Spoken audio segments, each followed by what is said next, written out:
Thiruvananthapuram Peyad കാവടിക്കടവിൽ military ഉദ്യോഗസ്ഥനെ ഒഴുക്കിൽപ്പെട്ട് കാണാതായി.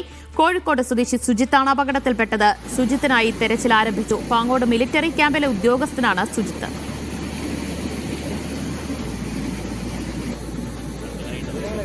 Sijo V John വിവരങ്ങൾ നൽകും. സിജോ, എപ്പോഴാണ് സുജിത്ത് ഒഴുക്കിൽപ്പെട്ടത്? ഇപ്പോഴും തെരച്ചിൽ തുടരുകയാണോ? ഇന്ന് ഉച്ചയോടെയാണ് അപകടം ഉണ്ടാകുന്നത്. ഇപ്പോഴും സുജിത്തിനായിട്ടുള്ള തെരച്ചിൽ തുടരുന്നു എന്നാണ് നമുക്ക് ലഭിക്കുന്ന വിവരം. തിരുവനന്തപുരം പേയാട് കാവടിക്കടവിലാണ്. ഇത് കരമനയാറ്റിന്റെ ഭാഗമായിട്ടുള്ള സ്ഥലമാണ്. ശക്തമായ ഒഴുക്കുള്ള ഒരു പ്രദേശത്താണ് ഈ അപകടം സംഭവിക്കുന്നത്. തിരുമല പാങ്ങോട് മിലിറ്ററി ക്യാമ്പിലെ ഉദ്യോഗസ്ഥനാണ് ഈ അപകടത്തിൽപ്പെട്ടിരിക്കുന്ന ആള്. ഇവർക്കൊപ്പം അഭിജിത്ത്, ബ്രിട്ടോ, ശ്രീയേഷ് എന്നിവർ കൂടി ഈ സ്ഥലത്തുണ്ടായിരുന്നു.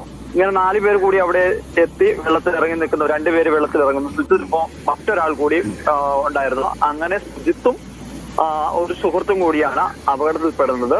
ഈ ഒപ്പമുണ്ടായിരുന്ന കരയിലുണ്ടായിരുന്ന 2 പേർ ചേർന്നിട്ട് സുജിത്തിനൊപ്പം ഉണ്ടായിരുന്ന മറ്റൊരു സുഹൃത്തിനെ വെള്ളത്തിൽ നിന്ന് കരക്കേറ്റ് കയറ്റുകയും ചെയ്തിരുന്നു. പക്ഷേ ശക്തമായ ഒഴുക്കിൽപ്പെട്ട് സുജിത്ത് മുങ്ങിപ്പോവുകയാണ് ചെയ്തത്. തുടർന്ന് ഈ ഒപ്പമുണ്ടായിരുന്ന ഇവരുടെ സുഹൃത്തുക്കൾ ബഹളം വയ്ക്കുകയും പ്രദേശത്തുണ്ടായിരുന്ന ആളുകൾ കൂടി എത്തുകയും ചെയ്തു. അവരുടെ നേതൃത്വത്തിൽ തെരച്ചിൽ നടത്തിയെങ്കിലും കിട്ടിയില്ല. പിന്നീടാണ് പോലീസിനെ വിവരം അറിയിക്കുകയും ഫയർഫോഴ്സ് എത്തി ഇപ്പോൾ തെരച്ചിൽ നടത്തുകയും ചെയ്യുന്നത്. പാങ്ങോട് മിലിറ്ററി ക്യാമ്പിലെ ഉദ്യോഗസ്ഥനാണ് സുജിത്താണ് ഇപ്പോൾ ഒഴുക്കിൽപ്പെട്ടത്. വിശദാംശങ്ങളാണ് സിജോ വി ജോൺ നൽകിയത്.